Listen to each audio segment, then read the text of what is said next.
Okay, so we're going to start off by putting ourselves in the offense's shoes and just talk about offense at the moment. Think about the advantages and disadvantages of having the disc towards the sideline, and if you're a player with the disc on the sideline, what are you thinking?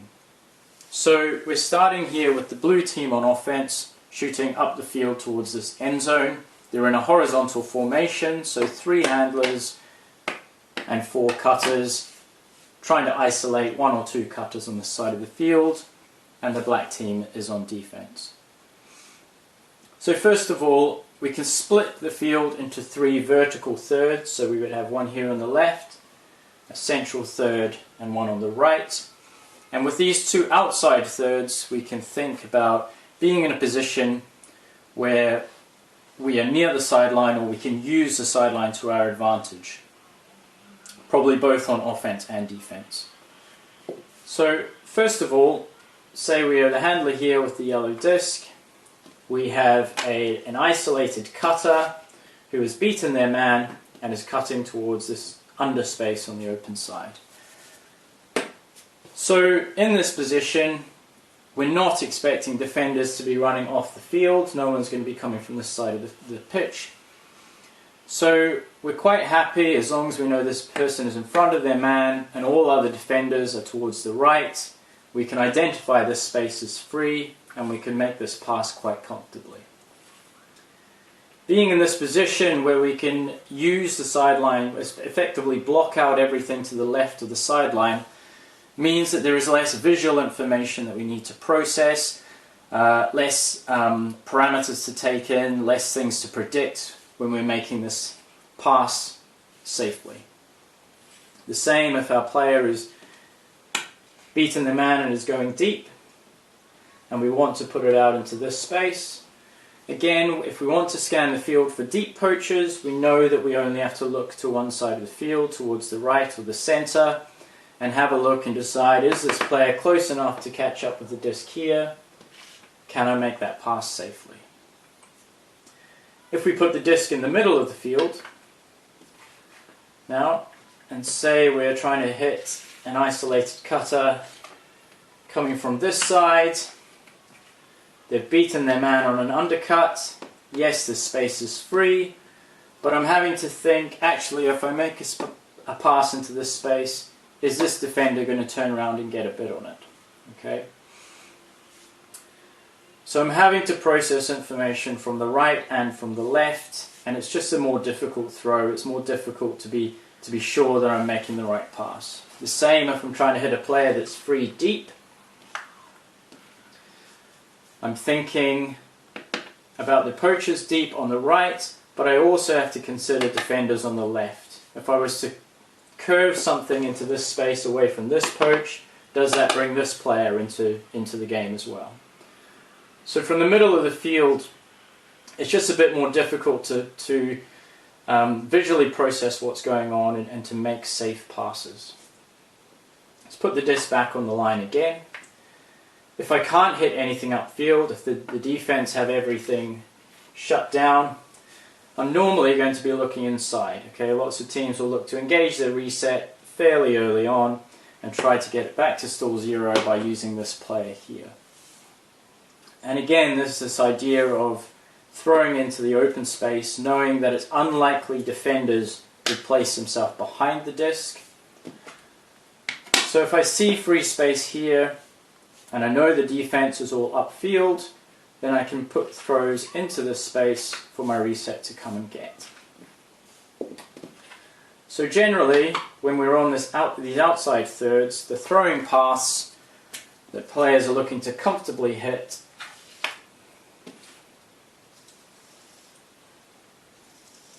looks something like this.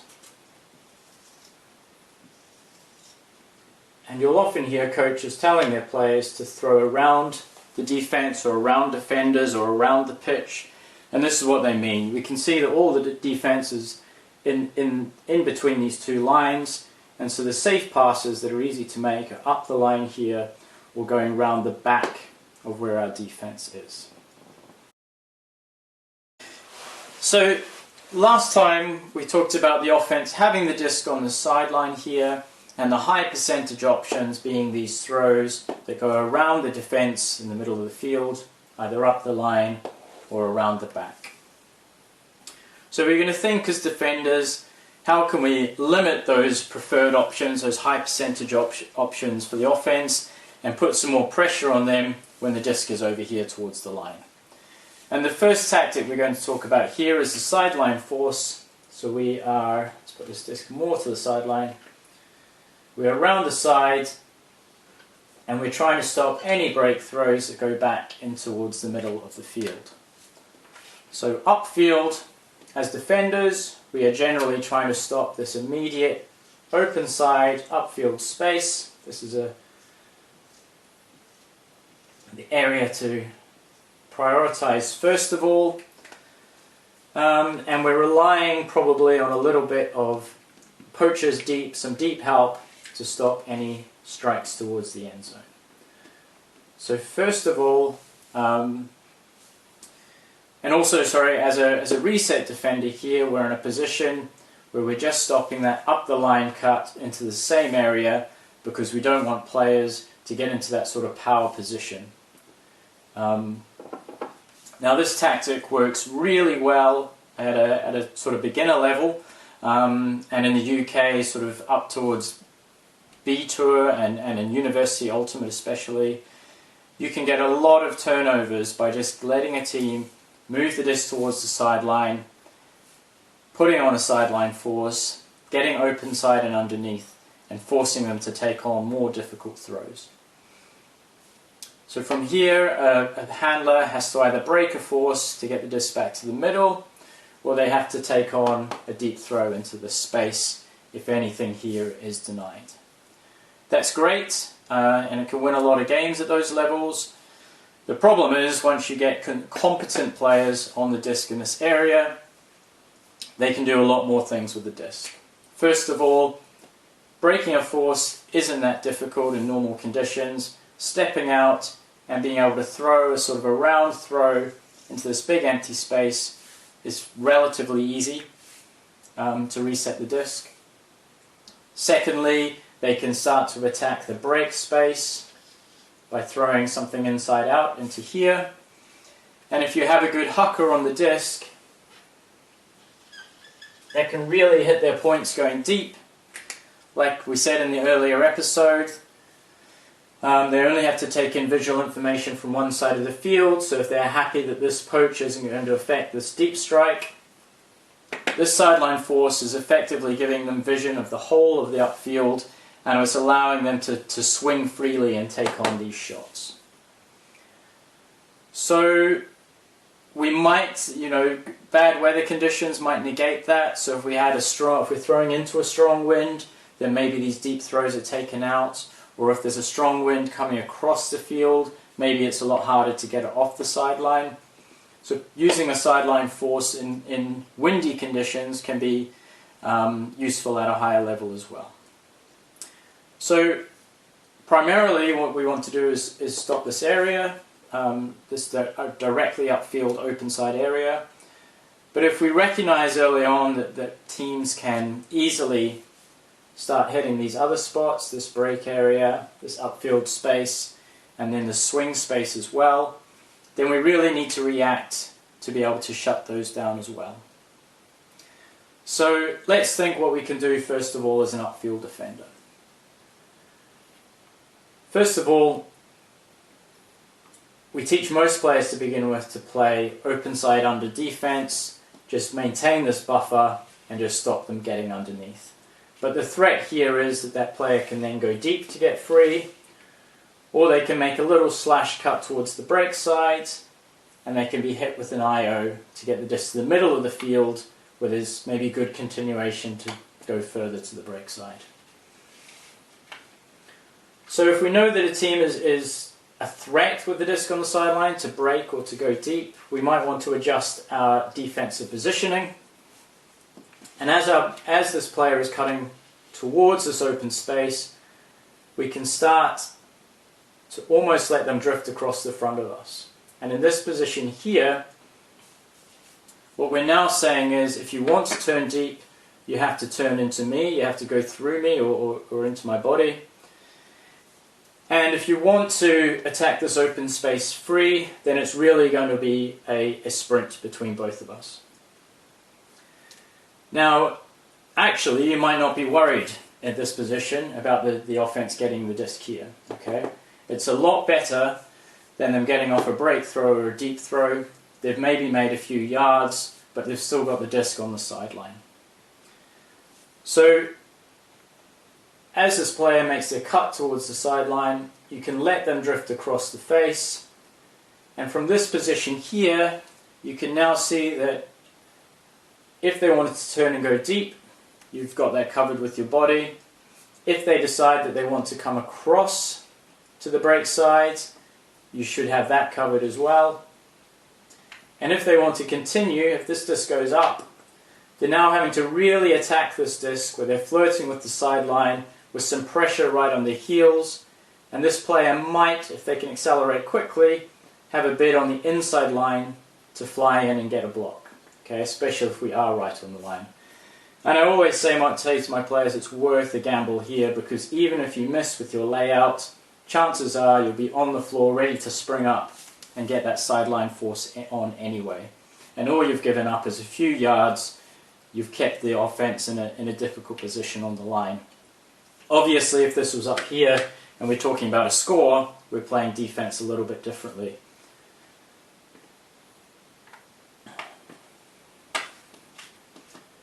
So let's put the disc back now. Let's imagine that we have the upfield covered on defense. The offense wants to look infield into this space here. So as a defender, we really need to prioritize the up the line cut here, because there is no force on it. If we just sit around and stop the swing throw, we're just allowing a player to get free upfield and have some momentum to maybe huck as well. So we need to give ourselves position to deny any of these throws upfield. But if we look around, we can put a bit of pressure on this throw still.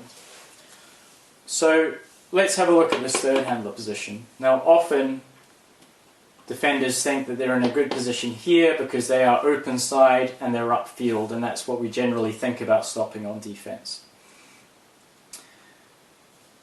But what we don't see, especially at a lower level, is defense is really putting priority on stopping these lateral throws. Like we said, the throwing options we really want to stop to begin with are up the line and laterally. And if this player makes their cut and clears out, this third handler is generally going to come in from a vertical stack. They'll be in this position. It might be a typical cycle play. But if we can get rid of the first reset by making them clear out, we then want to be able to basically shut down any passes into this lateral space. So we'd generally be telling the defender here to sit on that swing pass in this sort of position.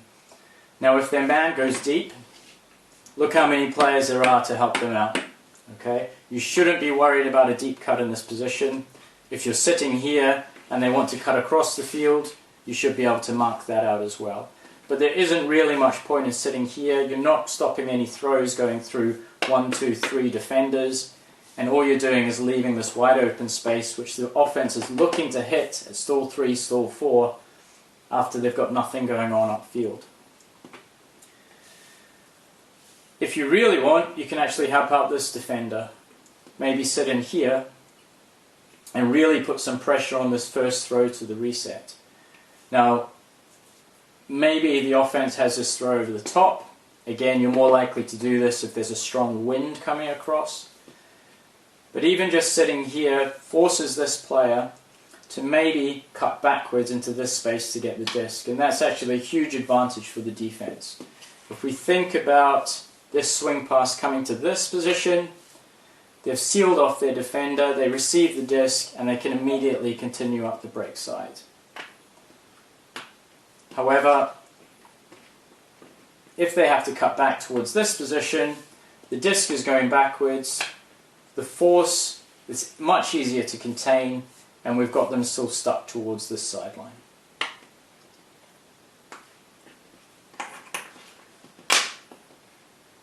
these swing passes, which really lead the offense into a continuation, are then much harder for this force to then contain. They have to come across and swoop in.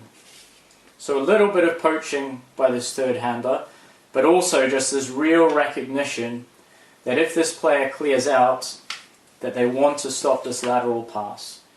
And if you can get any team into this situation, they've probably spent 3 seconds looking upfield, maybe another 3 seconds looking to hit the lateral space. Now they're on the sideline, having to throw through the middle of the field, dissect defenders, or maybe just put up a Hail Mary. And that's ideally what we're looking to generate as often as possible on defense if we want to get some blocks. The next sideline defensive strategy we're going to discuss is the middle force, which on the sideline is pretty much just a straight up force because we're not worried about throws going out of the pitch so much. So we talked about with a sideline force, first of all, how we are basically giving this player a free look up this line and a free huck. And with competent players on the disc, or even perhaps in a windy game where we don't want players to just have free shots to get big yard gains, that a sideline force maybe isn't the best idea. So if we're really worried about teams hitting upfield options, we can put on this middle force or straight up force on the sideline. And what we're really saying to teams here is you either take on this force, or you're going to have to make your first pass sideways or backwards. And again, especially in a lot of wind, if their wind is coming this way and they're throwing into the pitch, or even a strong wind this way and they're having to throw roll curve into that. If a team was on the front of their own end zone line, down in this corner, which we often refer to as Devil's Corner, telling them that they have to throw back or across their end zone is a pretty high pressure situation to be in. So how are we going to mark out in this case? Well, upfield again, we have to worry about this upfield open side, which is generally this space here. So we've positioned our defenders to sit underneath. As far as the deep throw goes, it's very difficult to go straight up the line against this force, but we've got some deep help across the side of the pitch to take anything that might go through here. And of course, again, we need to think about throws out to the lateral space. So the nice thing here is that as a defender, we don't have to be so worried about this up the line cut. So we can almost come a bit more laterally, maybe even face marking, and make this throw out into space a little bit more difficult. As the third handler, again, as we're defending the third handler, we're thinking about stopping them making a backup cut towards this reset space as a cycle. We're not worried about them going deep because we can ask for help from this defender or that defender if we need to call a switch. So what we're generally trying to do in this defense is shut down all the upfield options immediately, force them to look at their reset, make that reset clear out by not giving them a pass laterally, and then take away anyone that wants to cycle in. And hopefully, again, we're getting them on the line at a high stall count, and we can generate opportunities for blocks. So the real get out here for the offense, though, is being able to hit this pass into this area with a little cut from this player. So it's quite hard as a defender here to actually take out anything here and anything here. And if we play too far around the back to stop the swing, and this pass goes, then generally we're now behind the disc. Players has a bit of a momentum, can maybe continue to the break side, and they're really going to get out of this trap quite easily. So we have to be really careful about how we mark here. Ideally, we want to force this player to go up the line, not be able to get the disc, not be able to come back by sealing them off with our body, to clear out and to basically have any other cut into the space covered. But sometimes we can play a little bit too far behind, where we allow this little throw into the middle, or a little bit too far protecting upfield, where we allow this throw here. So it's a strategy. When done well, it works very effectively, but it sort of heavily relies on this player doing a really good job. Now you remember from before that we can help out a little bit. So again, if we're not worried about this pass going over the top so much, we can help out with a little bit of pressure here and force this player to maybe only take a backwards pass, or to have to cut upfield and for that to be covered.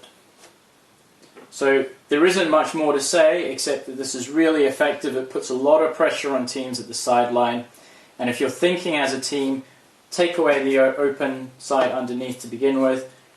Make sure there are no hocking options by having a bit of deep help and a strong upfield force. Get the reset cutter to clear out, and then stop the subsequent cuts into the cycle space. Okay, so the last forcing strategy I want to talk about is the IO force. But first of all, just to revisit the sideline force and the straight up force. So we'll see that as an offense player here, our throwing routes are 1, up the line, 2, to take the pass into the middle of the field, and 3, to hit the lateral space. Now with our sideline force, we take away these throws to 3, and we leave 1 and 2 open. With our straight up force, or our middle force, we take away the up the line throw, and we leave 2 and 3 open. Now in both cases we are leaving 2 adjacent slices or wedges or throwing routes here open, which means as a defender this is much harder to defend. It's hard to stop this throw into 3 and also take away that cut to 2, and vice versa, to sit here and take away and up the line and not allow the throw laterally. The same upfield. The sideline force, it's very hard to sort of stop the cut into 1 and the IO into 2. So if we have an inside out force, we're sitting on this break throw that goes into towards the middle of the pitch. Now the throwing routes that we're leaving open are 1 and 3. So as an upfield cutter, defender, we're really just having to prioritize this open underspace. There's going to be more pressure on the break throw, and this cutter is unlikely to cut all the way back to 3. In the middle, we can get a little bit further around to stop the lateral pass, knowing that if this player gets a jump on us, they have to cut quite far. And we'll draw this out. If they want to go, and let's just draw it linearly, if they want to get a pass in this throwing route, they're going to have to cut quite far to get free, or this player has to take on a good force into the middle. So we often see IO forces around the sideline, but I think they're more often than not just a sort of individual idea that taken at the time, maybe because we can put some pressure on a huck, or because we want to stop teams breaking us into this space here, and we think in this position here that once they engage their reset we can easily jump around. But hopefully what I'll demonstrate here is that actually holding this IO force is a good idea. So yes, we can put a bit of pressure on the huck, so it's slightly better than the sideline force as far as stopping this upfield throw. Like I said, our upfield defenders really have to just focus on this cut into underneath, and obviously worry about the deep, but hopefully they have some help for that. And part of the strength comes from what we can actually do with our reset position. So we spoke about offenses wanting to throw around the defense either by going up a side or laterally around the back. Now you'll see the way I've positioned all of the black defenders here, that all of the blue players to throw to are actually sitting behind a black player. So we have bases loaded essentially on defense. We are surrounding the offensive players. We have a player deep, we've covered the open side, and we've covered the lateral space. And that's great for the offense. Now, I'll bring this guy in to the reset position so you can see which way he's facing. So he's face marking this player here. When the handler on the sideline looks upfield and has nothing and turns inside, you're going to see that this lateral pass is not immediately on, okay? And any throw is going to maybe have to hit this space. It's a lot more difficult than if they positioned themselves here. So first of all, we can take away that throw. Secondly, if our player wants to cut up the line to go try and get free over here, like I said, they have to cover quite a distance. And if we're in the right position, all we have to do is make sure we react and we can get across to 1. And you'll see that the path this player has to travel is a lot shorter. So as long as we don't let the player cut at us and get in front of us, if they make their move to go up the line and we react correctly, we can shut that down by just traveling a much shorter distance and being able to be in the way. Yes, maybe we have to worry about a curved throw going into space, but we're limiting the options and we're making it less difficult. Now, if this player wants to come back to get the swing, again, they have to cut a long way to get to this third throwing route again. It's a long way for them to go. It's going to eat up a lot of the stall count, and we can hopefully cover it just by following the shorter path by being on that inside route. So if we can get them to clear out, if we can get them to maybe make this cut and then clear out or not be able to come back, and we have all our other defenders in the right position, as we talked about earlier, stopping this cut towards the lateral space, then once again we can get the defense on the sideline at stall 6 or stall 7 into these high pressure situations. It's not going to work every time, none of these strategies will, but if we can think about the whole process as a team, what do we want to shut down first, what's second, what are the backup options the offense are most likely to look for, we can generate high pressure situations or force them to take on riskier throws. So if we've recognized that a team is maybe weak when they have the disc on the sideline, or we really back ourselves on defense when we get the disc towards the line, we want to think about how do we get the offense there to begin with. So from a static disc, there's a couple of good moves we can use. Probably got some deep help there. First one is just give them the first undercut. Okay, so just sit on their back, allow them to cut into the space, make it really obvious for the thrower that if they cut under, they're going to be able to get that first disc off. But really sit on them, attack it, put a lot of pressure so they have to go very wide with that throw. And like we said earlier, you might even have a free bid. So you might get a block here. At worst, you get up, you put your force on, we've got the disc on the sideline. Maybe this is their best player in the team. You don't want the disc in his hands. Maybe he's good at hucking from the sideline.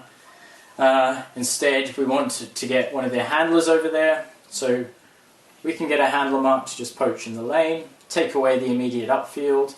The IO is shut down by the force. And we just say, if you want to move the disc, this guy's wide open, get it across to this side of the field. And then we can come and put on our play. Okay, so what have we learnt from a defense perspective? So first of all, we know the most obvious throwing routes for the offense is going to be around the defense, so up this line or laterally around the back if they can't hit anything upfield. And not every player is going to be like that, not every team is going to be like that, but it's just the way a lot of offenses work and the way people are trained, and it's for obvious reasons like we explained earlier on. So as defense, if we can set ourselves up to stop those options, and we can be smart and recognize things and adapt, then we can build these situations where we just are more likely to either get blocks or force the offense into turnovers. So we're thinking about this open side, this space directly up the line. We're thinking about shots into the deep space.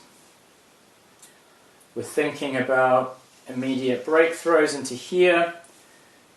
And we're really thinking about throws into the lateral space.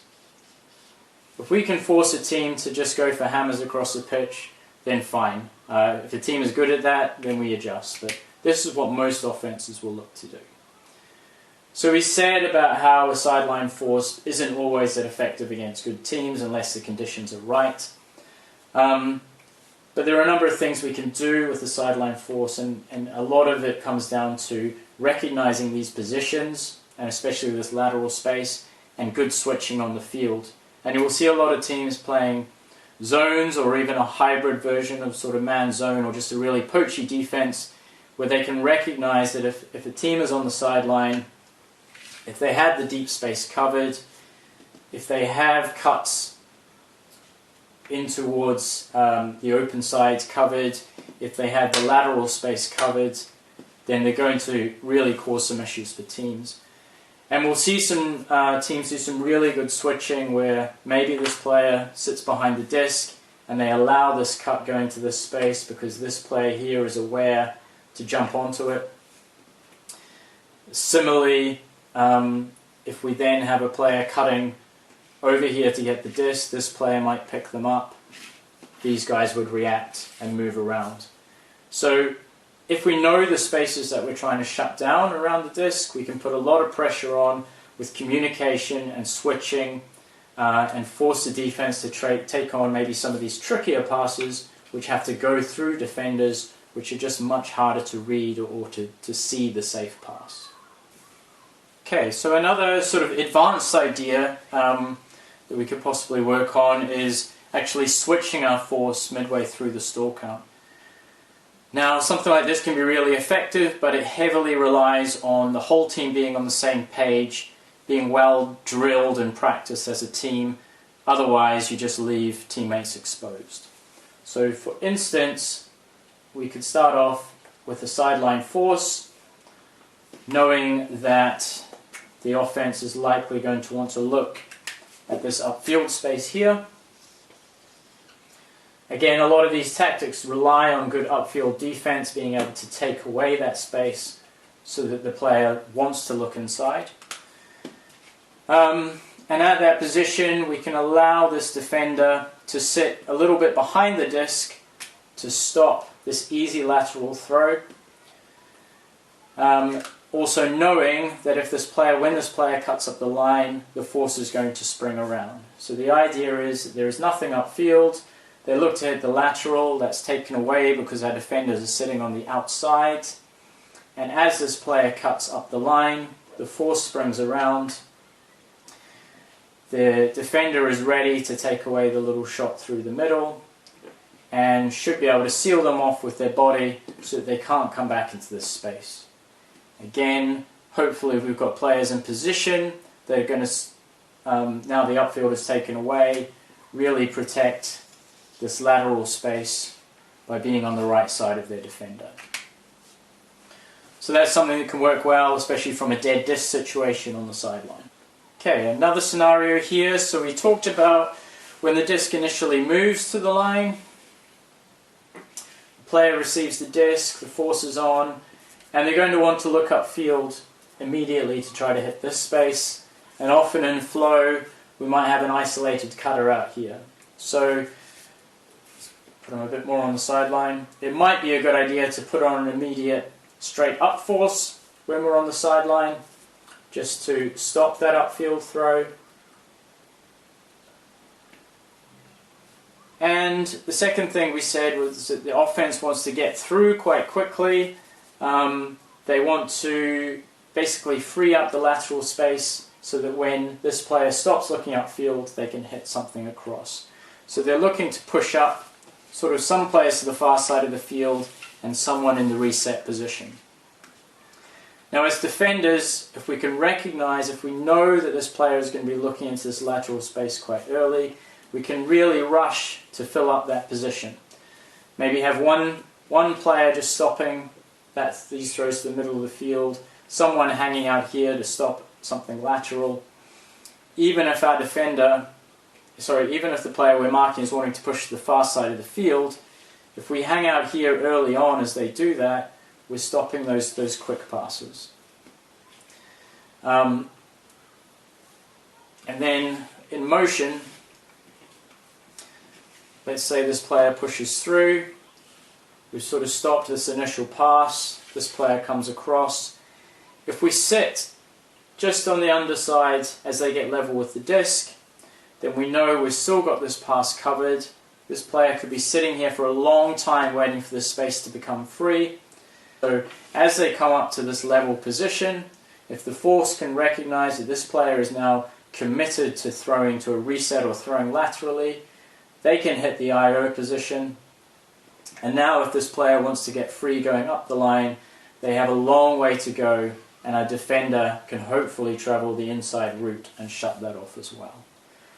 So again, it's working together with this force. We sometimes talk about complementing what the force is doing as a reset marker, but also clogging this lateral space while the offense is trying to push through. So again, something that can be very effective, but only if the whole team is on the same page and working together to call switches and change positions as required.